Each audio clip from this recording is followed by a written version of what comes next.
On News Hour tonight. Many dead in Adamawa flash flood tragedy. 18 dead in Niger boat disaster as search for survivors continues. Katsina residents block roads, demand action on banditry. And on the foreign scene, Sudan's RSF-led coalition forms parallel government amid ongoing civil war. Good evening and welcome to News Hour on Trust TV. I am Dorcas Yakubuzala. We begin the news on a sad note. The National Emergency Management Agency has confirmed the deaths of 5 people in Adamawa State due to flash floods caused by heavy downpours. However, affected communities in Yola are reporting that over 20 people have lost their lives, which contrasts with the government's figures. Gibson Sowadugu reports from Yola.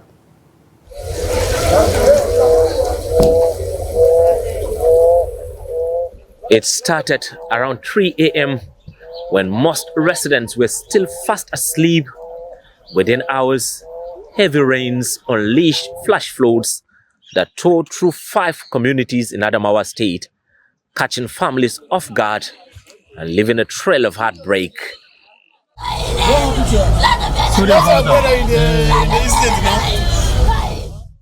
By daybreak, homes had been destroyed, farmlands submerged, and lives lost. The National Emergency Management Agency put the death toll at 5, but the locals still reeling from the shock say the number is much higher, with more than 20 dead and many others unaccounted for. Rescue efforts were swift. Security operatives waded through the flooded streets, pulling trapped residents to safety. Some of the injured were rushed to the Modibo Adama Teaching Hospital in Yola. Among the hardest hit are Shagari and Yolda Party in Yola South local government area, where the entire households have been displaced and communities brought to a standstill. The damage is much because we haven't seen or witnessed this type of flooding before, more especially in the Yola environs. This isn't the first time these communities have witnessed flooding, but residents say this is the most devastating, not just in water levels, but in human tolls. Well, as of today, we have intervened at the hospital to allow the hospital procure some of their medications to give to the victims free of charge. We have also brought food items, clothing, blankets, mats to this place where the victims will be staying for now. The flood just came without nothing, like we didn't hear sounds or anything. It just came, and then seriously, I can't say it. A delegation from the Adamawa State government, led by the deputy governor, visited nearly all the affected areas and assured residents of their commitment to provide support. Gibson Sowadugu, Trust TV News, Yola.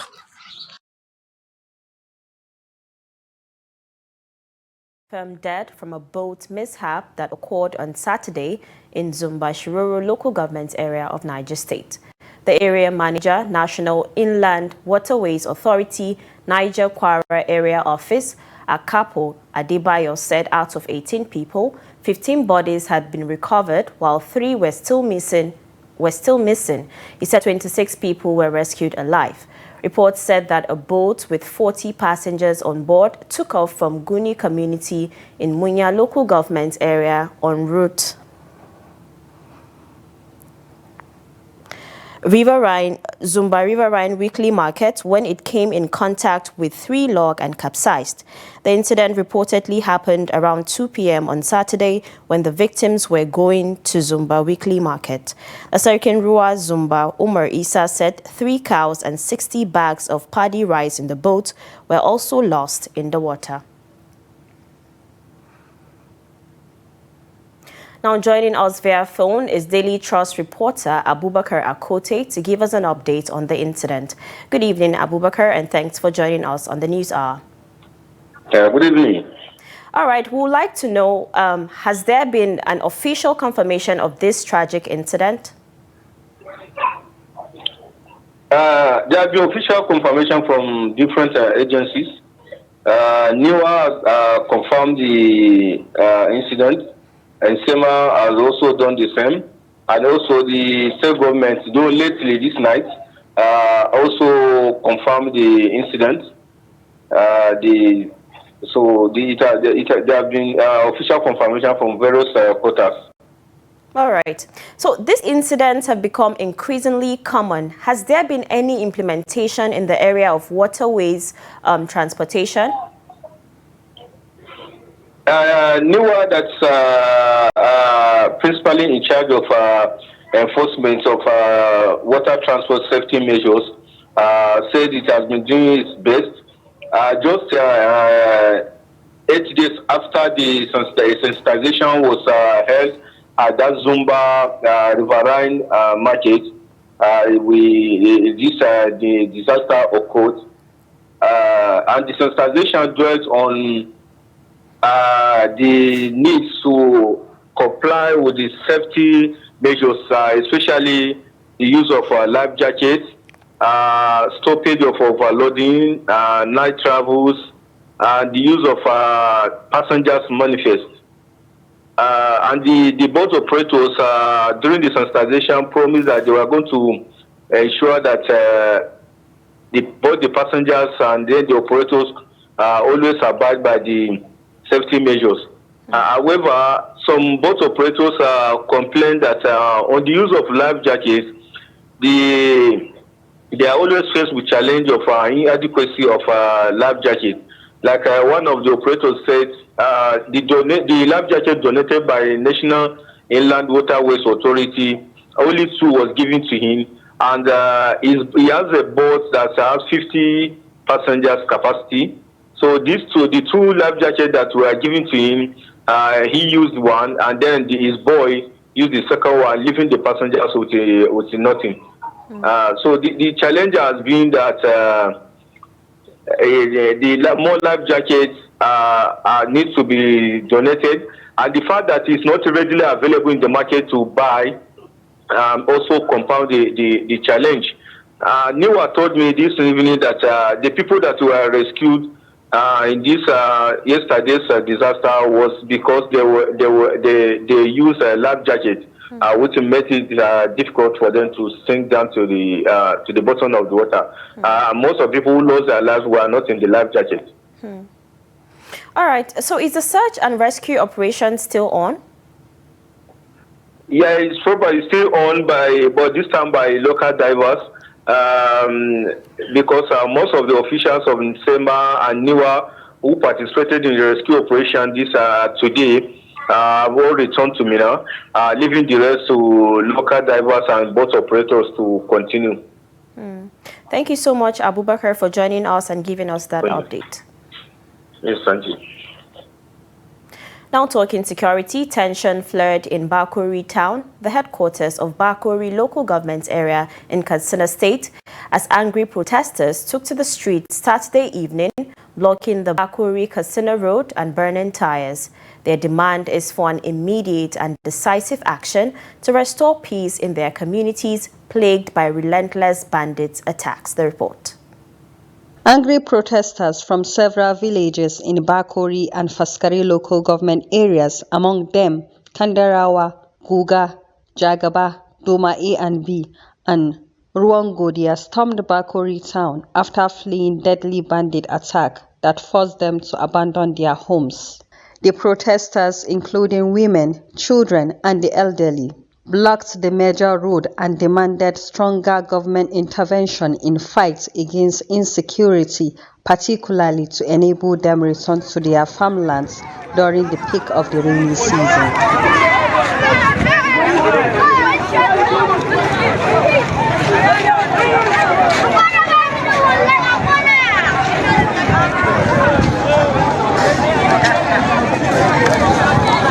Eyewitnesses says the protesters arrived only with what they could carry, having lost their homes, crops, livestock to the rising waves of the attacks. Many now face the risk of a humanitarian crisis with no shelter, food, or farm access. Some of the protesters who request anonymity due to fear said they feel abandoned and powerless as bandits continue to overrun their communities, even during farming season, their main source of livelihood. We have been crying for government intervention. Our husbands and children are being killed, our crops destroyed, and all our domestic animals taken by bandits. All we want is peace, but the government is not listening. We are tired, vulnerable, and appealing to the Katsina state government to rescue us from the terrorists. Effort by the community leaders and concerned stakeholders in Bakori helped calm tension and clear the roads for motorists. However, protesters insist that while security presence exists in some hotspots, the operations remain outnumbered and outgunned by the bitter armed bandits. The residents acknowledge the ongoing effort of Governor Dikko Rada to curb insecurity despite mounting pressures, but they are demanding a more robust and coordinated approach to ensure their safety to protect their farmlands. Bakori and Faskari, both in southern Katsina, are major agricultural zones but have been under siege for more than 2 decades from killings, kidnappings, and cattle rustling, all tied to escalating banditry crisis. Though authorities have yet to issue an official response to Saturday's protests in Bakori, experts warn that worsening insecurity may further deepen food scarcity if farmers remain displaced. Now joining us via phone call is Trust TV's Abdullahi Yamadi to give us an update on the incident. Good evening, Abdullahi, and thanks for joining us. Thank you so much. So, how critical is insecurity in the area of this protest? Well, like you have seen, these people were from communities in Faskari and Bakori local governments. And they were dislodged by bandits in their various communities and decided to run to Bakori, where they intend to take refuge. But unfortunately, like many of them have been saying, they were denied access to government buildings like markets, primary schools for them to take refuge. And they were complaining that security personnel were also chaining them out of the town, denying them access to public and private buildings. The insecurity in those communities is escalating, like you have seen. Even the state government, in a statement released by the Commissioner of Internal Security and Home Affairs this evening, acknowledged the insecurity, the escalating insecurity in the 2 local governments of Sabwa, Faskari, Bakori, Sabwa, and Ngara. So this is the situation. I have also seen a woman this evening when I visited Bakori, who was coming from Guga, complaining that 3 of her children got missing 3 days ago. And on arrival at Bakori, she was told that the 3 children got drawn and their lifeless bodies were found inside a stream very close to Bakori town. So people are terrified, and of course, they have a lot of cells. That is quite sad. But what has been the government's response to the protests?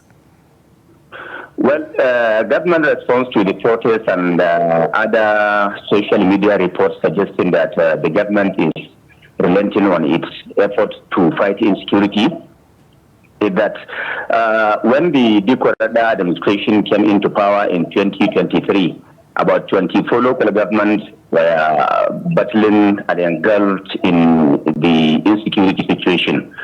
But today, like the statement suggests about a couple of local governments have been fully stabilized.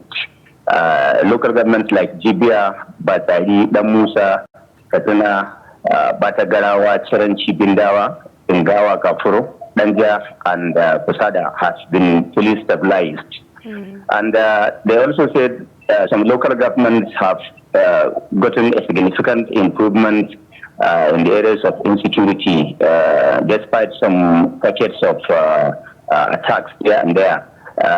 These local governments include Malumfashi, Kurfi, Damusa, Rada Dusima, Kankia, Musawa, Bakuri, Funtua, Sabua, and Dandimi. And they said areas that are still experiencing these pockets of attacks with government intervention in tackling the situation are Faskari, Ankara, Tafana, and Matazu. But despite all these challenges, the government remain committed, according to the statement, to restore peace and order across Katsina State. All right. So is this a one-off activity, or are there concerns in communities staging more demonstrations going forward? Well, there are serious concerns because, like, it is rainy season across the northern part of this country. And with the crops and other vegetation covers, these woodlands take advantage of this vegetation cover to launch attacks on remote communities. And, even if the security operatives want to respond to these emergency calls, they must get prepared. And of course, there must be an intelligence, rather a local intelligence report before they set out for any response to calls like that. So there are serious concerns. People have been dispossessed of their valuables and other belongings. People are being killed on a daily basis. And of course, their animals are being rustled. In fact, many of them are left with nothing. Those that came to Bakuri were only able to carry few belongings they can carry to Bakuri town. The rest have been left at the mercy of the hoodlums in their local communities. Thank you so much, Abdullah Yamadi, for joining us and giving us that update. Thank you most sincerely. Still on security matters, no fewer than 48 persons were killed within a 3-week period across 4 villages of Riom, just south and Bokos local government area of Plateau State. Stakeholders and residents expressed concern over the development, describing the situation as worrisome, considering the number of lives being lost at a regular interval. On July 10th, no fewer than 3 herders were attacked and killed while rearing cattle around Nukur village of Jos South local government area of the state, adding that more than 150 cattle were allegedly rustled during the attack. On July 14th, gunmen attacked Gwon village in Riom community, killing at least 3 farmers, including a mourner. 27 persons were reportedly killed in an early morning attack on July 15th in Thahos community of Riom local government area of the state. Many persons were also reportedly wounded in the attack. According to residents across the affected areas, the incessant attacks been witnessed in recent time an indication of security gaps and safety risks bedeviling the state. Coalition of Fulani registered organizations has condemned the recent killing of 15 passengers along Chirang Road in Bokos local government area of Plateau State.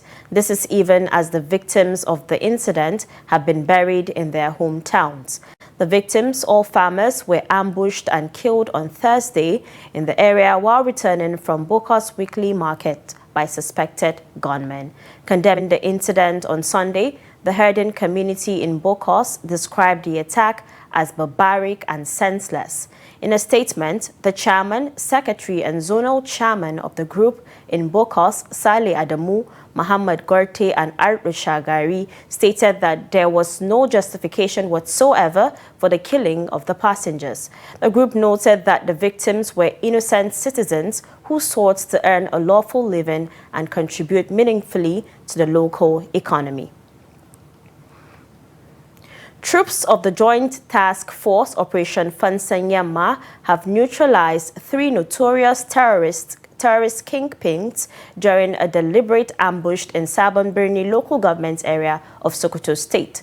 The operation, carried out between Malamawa and Mazau villages in the Tsamaye Melele district, resulted in the deaths of Kachala, Nagoma, Gurmu and Ali Deribir.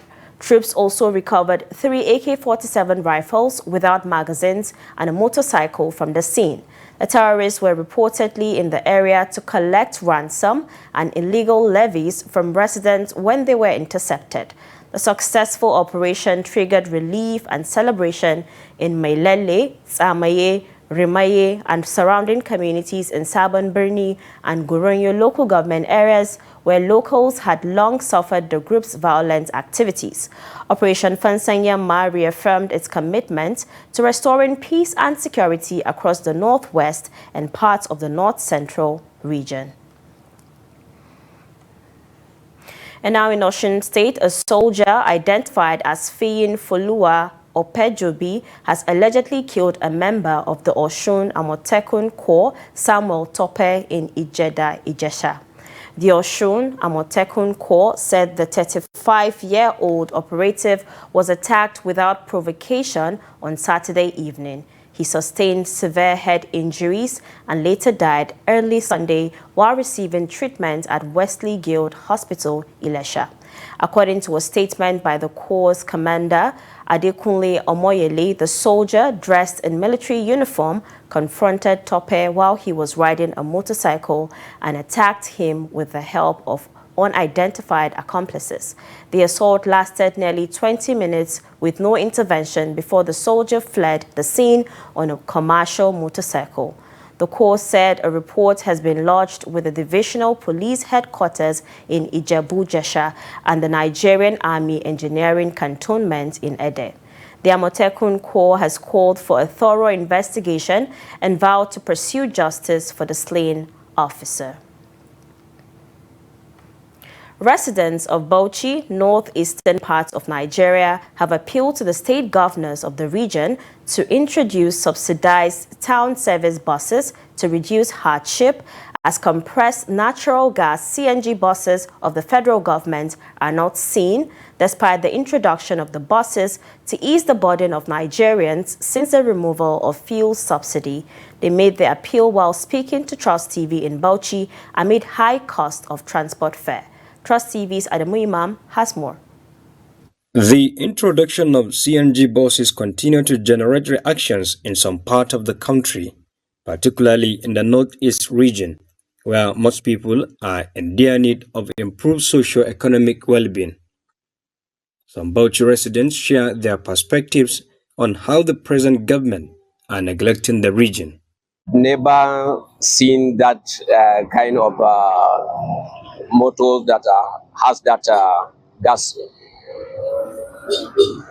but actually the thing, if it's work, is a welcome development for every citizen because it will reduce the cost of transportation. There's no plant station in the state, first.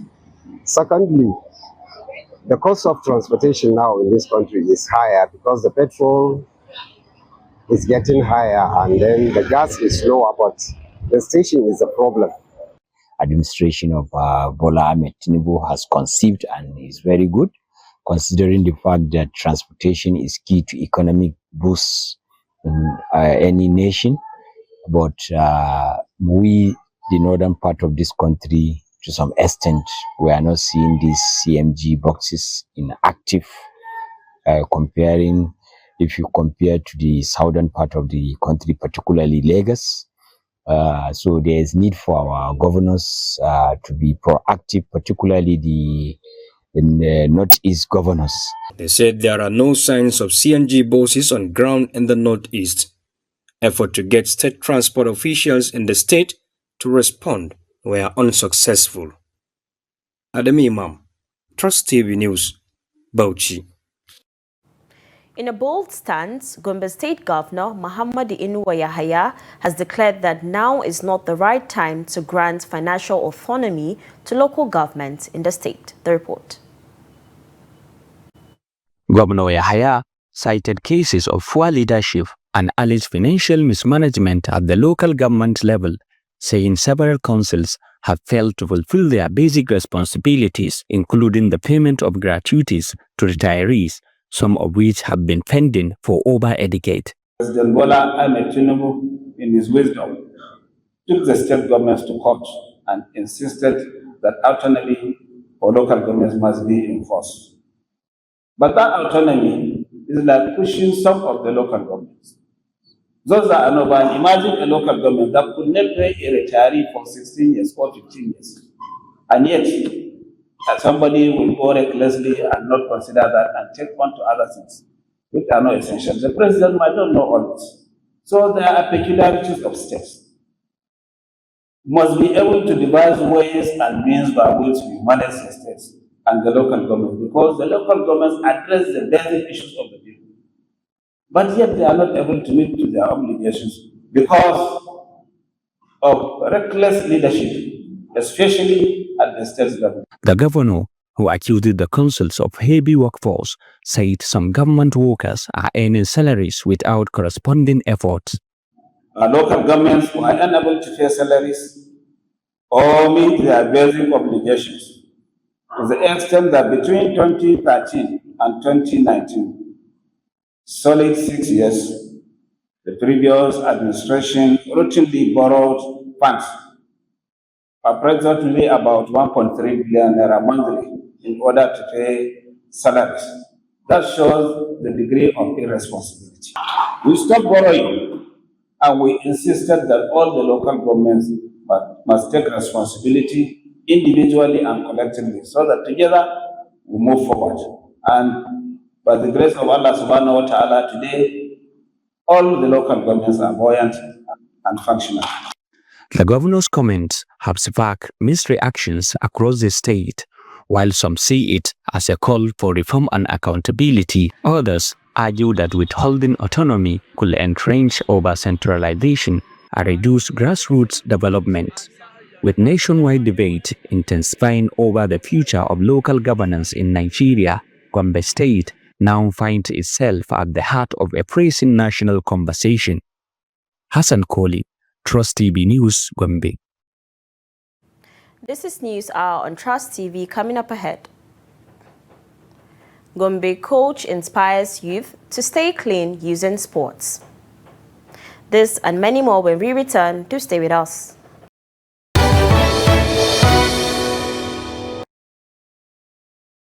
Welcome back from the break. In case you're just joining, this is News Hour on Trust TV. Let's take a look at our top stories again.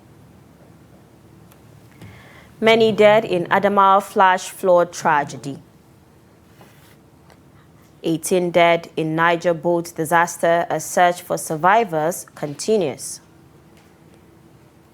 Now moving on to more stories, the interim national chairman of the African Democratic Congress, David Mark, is calling on northern Nigeria to embrace unity as a pathway out of the region's worsening insecurity, poverty, and political disarray. Speaking in Abuja, the former Senate president painted a grim picture of the North's current state, but also offered hope if the region can come together. The report. Interim National Chairman of the African Democratic Congress, ADC, David Mark, has lamented the decade-long crisis plaguing northern Nigeria, marked by terrorism, banditry, communal clashes, and insurgency that has ravaged communities, displaced millions, and crippled the region's economy. Mark was speaking at the third expanded meeting of the National Political Consultative Group, North in Abuja, which drew ADC members and supporters from across the country.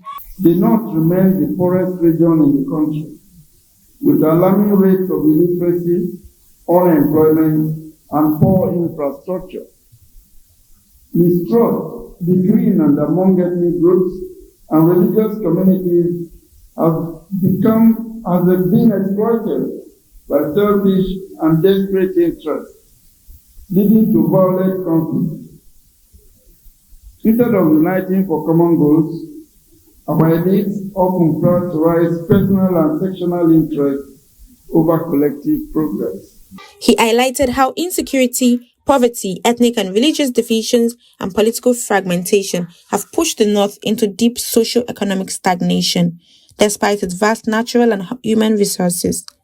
Mark blamed what he called self-inflicted wounds rooted in disunity and the manipulation of ethnic and religious fault lines by selfish political interests. Poverty fuels desperation and crime. Ethnic divisions weaken our collective resolve to demand good governance. Political fragmentation ensures that no meaningful development takes root in our region. This is not the norm that all of us here inherited. But there is a path that could lead to a better future for Northern Nigeria. And this path begins with our collective decision to abandon division and embrace unity. He urged the North to stop the blame game and instead embrace unity, social cohesion, and collective responsibility as the bedrock for lasting peace and development. The ADC leader also positioned his party as a credible alternative to lead the region out of its current turmoil through inclusive leadership and deliberate nation building. The acting national chairman of the Labour Party, Senator Nenadi Usman, has downplayed the impact of recent defections from the party, describing them as inconsequential to its vision and momentum. Speaking to journalists on Saturday in Kaduna State, Usman said the Labour Party remains strong and committed to providing a credible alternative to what she described as the failures of the current All Progressives Congress-led federal government. She noted that the country is facing widespread hardship under the current administration, which she said has worsened living conditions for Nigerians. Usman expressed concern over the trend of politicians defecting after benefiting from the Labour Party platform, describing the actions as inconsistent with democratic values. She maintained that such defections, though disappointing, have not weakened the party's support base. She further stated that some individuals who exited the party never fully aligned with its vision, and their departure has helped strengthen internal unity. Usman admitted that the party made some errors in candidate selection in the past, but said those lessons have been learned.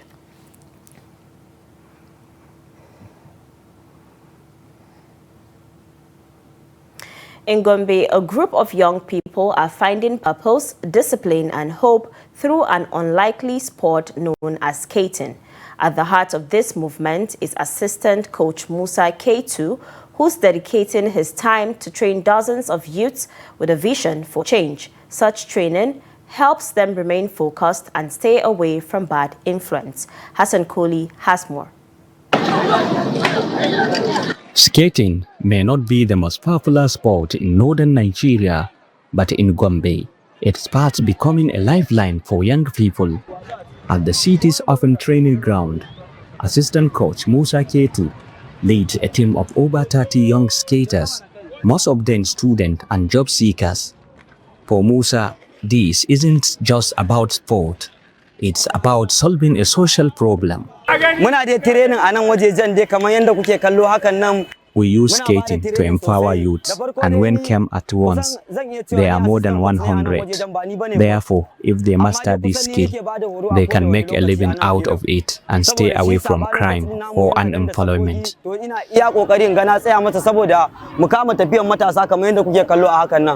In some neighborhoods, many youths take drugs, but coming here every day keeps some focused and away from bad influence. Among the trainees is 20-year-old Umar Mohammed, who sees the training as more than just fun.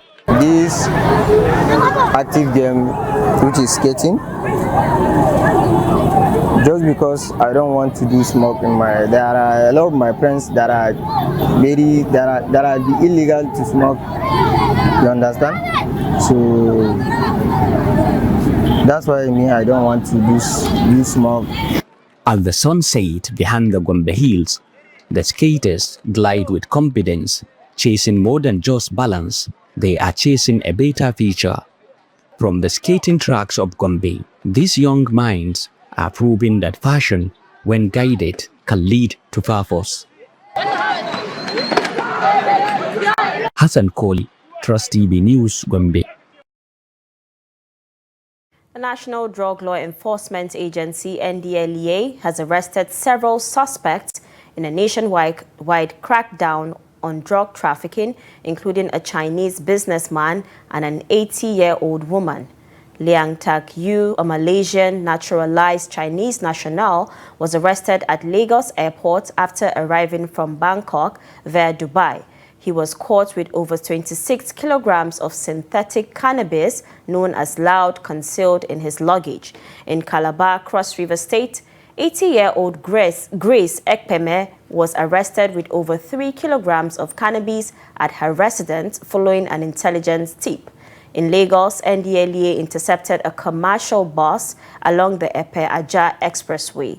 A suspect, Chidi Agbafo, was found transporting over 21 kilograms of Colorado disguised in moi moi sachets alongside nearly 4 liters of codeine syrup.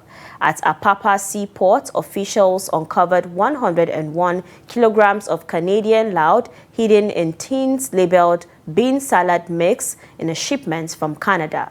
The agency also made arrests and seizures across Borno, Edo, Ondo, Ogun, and other states. NDLEA Chairman Buba Marwa commended the operatives and called for sustained efforts in drug control.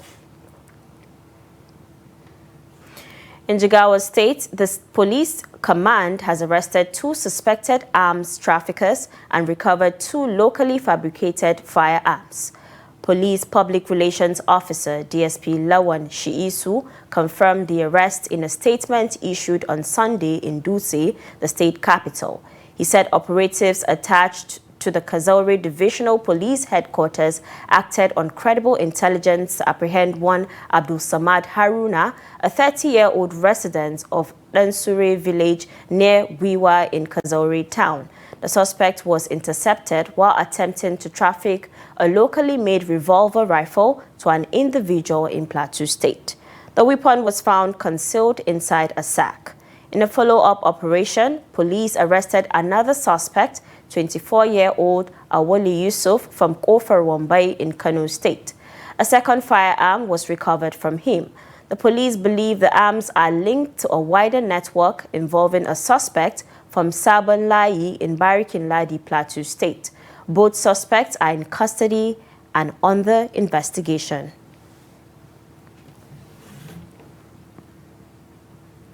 You're watching News Hour on Trust TV. More news after the break.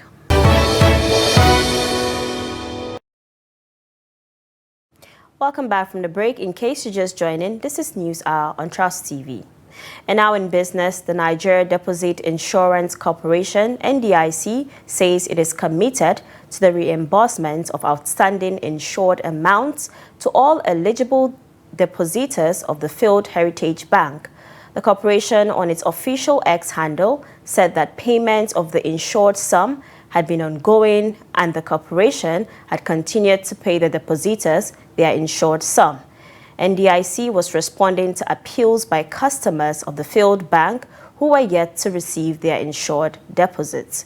NDIC had said it had substantially paid almost all insured depositors of the failed bank. The agency said the only group of insured depositors that have not been paid are those with no alternate account and have not come forward to provide one so that they can get paid. NDIC said the money was gotten from proceeds of sales of the defunct bank's assets and recovery of debts owed the bank to pay depositors. The corporation also said that debtors who neglected to pay back their loans in failed banks caused delays in the payment of liquidation dividends.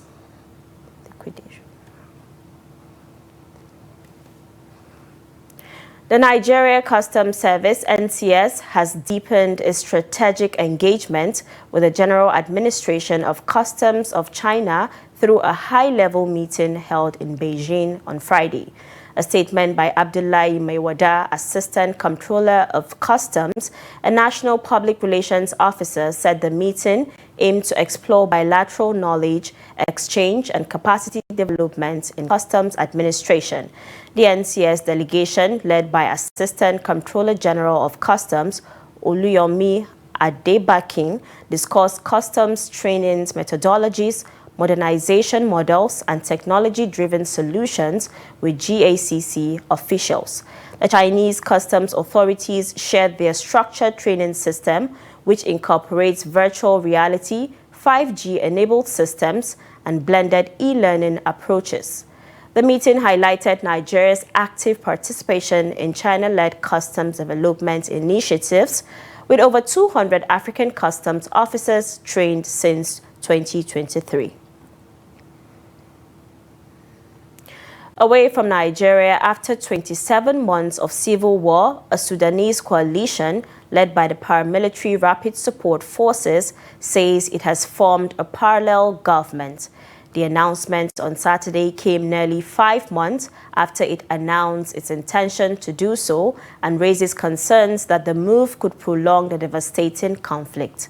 RSF leader General Muhammad Hamdan Dagalo was named head of the new 15-member Presidential Council.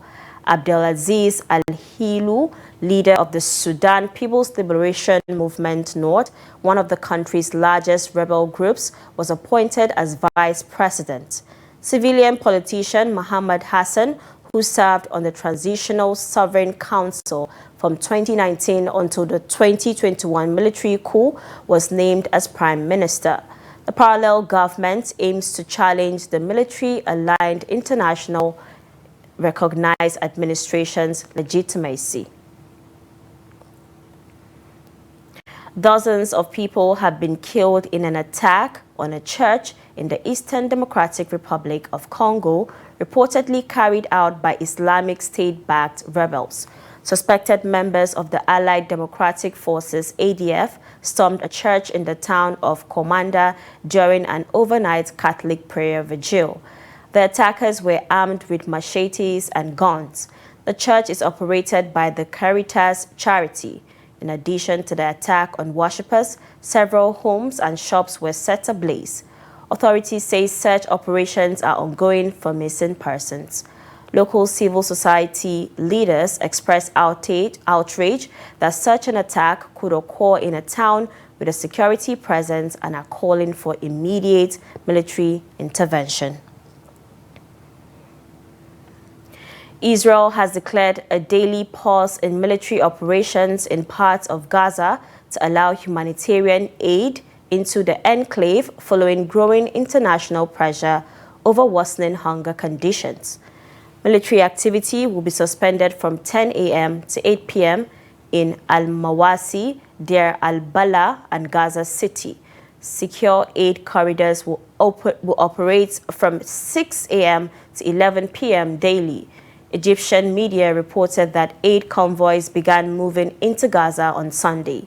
Israel also launched aid airdrops, while the UN and aid groups stressed the need for improved access to deliver food and medicine. According to Gaza's health ministry, at least 127 people, including 85 children, have died of malnutrition since the war began. At least 6 people have been confirmed dead following a stampede at a popular Hindu temple in Uttarakhand, northern India, on Sunday. The incident occurred on a stairway leading to the Mansa Devi temple in Haridwar, a sacred city on the banks of the Ganges River. More than 10 others sustained injuries and have been taken to the hospital. According to a senior police official, the victims were caught in a sudden crowd surge during a religious gathering at the temple. Uttarakhand State Governor Pushkar Singh Dhami said rescue operations are ongoing and authorities are closely monitoring the situation. Deadly stampedes are common at large religious festivals in India. The cause of Sunday's stampede remains under investigation. And now in sports, Nigeria's President Bola Ahmed Tinubu will host members of the Super Falcons and their officials at the presidential villa in Aso Rock on Monday. The Super Falcons delivered a stunning performance to beat host Atlas Lionesses of Morocco 3-2 in the final of the 2027 Women's Africa Cup of Nations at the Olympic Stadium Rabat on Saturday night. Morocco led 2-0 at the break, but Justin Madugu's side scored tries in the second half through Esther Okoronkwo, Folashade, and Jennifer Echegini to win the game. Tinubu is expected to announce cash reward for the Super Falcons during the ceremony, which is expected to be attended by top government officials. The president said it will be recalled, approve the payment of the team's outstanding bonuses and allowances before the final against Morocco. Bafana Bafana of South Africa and Super Eagles of Nigeria will clash in the 2026 FIFA World Cup qualifying match day 8 encounter at the Toyota Stadium on Tuesday, 9 September. The stadium has a capacity for 46,000 spectators. It was formerly known as the Vodacom Park and later as Free State Stadium. The Super Eagles will host the Amavubi of Rwanda at the Godswill Akpabio International Stadium, Uyo, 3 days before the clash with the Bafana Bafana.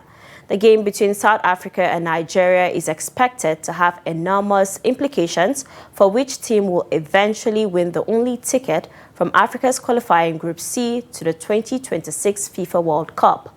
Bafana Bafana top the group with 13 points, while the Super Eagles occupy 4th position with 7 points. Eric Schell has said Monday's friendly match against Zanzibar will be a good one for the home-based Super Eagles ahead of the 2024 African Nations Champions. Schell and the home-based Super Eagles will continue their preparation for the fast-approaching tournament with a tune-up tie with Zanzibar. The home-based Eagles are in Group D and will face champions Senegal, Congo, and Sudan. At their last outing at the Chan in 2018, the team reached the final where they lost 4-0 to host Morocco.